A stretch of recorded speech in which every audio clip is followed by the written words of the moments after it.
السلام عليكم يا رجال ويا نساء المغرب. كملات الكان 2025 واللقب مشى للسنغال بصحتهم وراحتهم.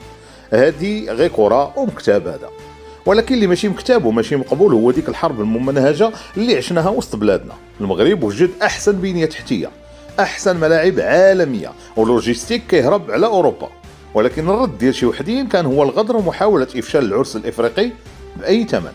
خلينا نبداو بجيران. الاعلام الجزائري اللي سخر كل القنوات والذباب الالكتروني ديالو غير باش يضرب في التنظيم، اشاعات كاذبه، اخبار زائفه على الملاعب، ومحاولات بائسه لتبخيس المجهود المغربي.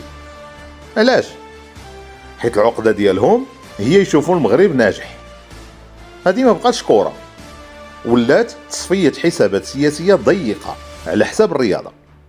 الغريب هو اللي جا من المدرب المصري عاوتاني اللي خرج بتصريحات كتضحك، كيتهم المغرب بدفع الرشاوي وتيقول الفنادق فيها الناموس وحنا في فصل الشتاء.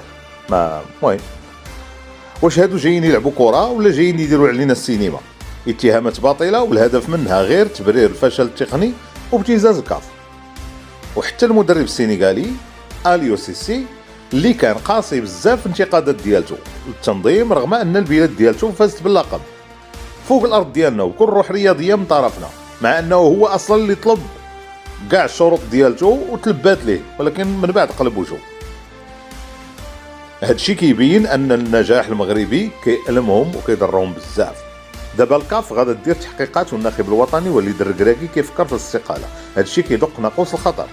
الجماهير المغربيه تقرصات، خاصه مع الجمهور المصري اللي كنا كنتعاملوا معاه بحال خوتنا، وفي الاخر لقينا الكره الجميل خاصه من عند المدرب. الخلاصه المغاربه بركه من العاطفه المفرطه، هاد خوتنا احبابنا، والترحيب الزايد اللي كيوصل لدرجه الانبطاح خاصو يحبس. خاصنا نتعلموا نحبوا بعضياتنا حنا الاولين، نشجعوا بلادنا ومنتخبنا بوحدو. اللي جا لبلادنا ضيف نحترم راسو مرحبا به، واللي جا كيقلب على الفتنه يلقى الجواب. كرامه المغربي فوق كل اعتبار، والكره للمغاربه والمنتخب المغربي فقط. ديروا النيه في راسكم وفي خوتكم المغاربه، والزايد فينا ينقص. لا تنسوا الاشتراك في القناه وتفعيل جرس الانذارات ليصلكم كل جديد.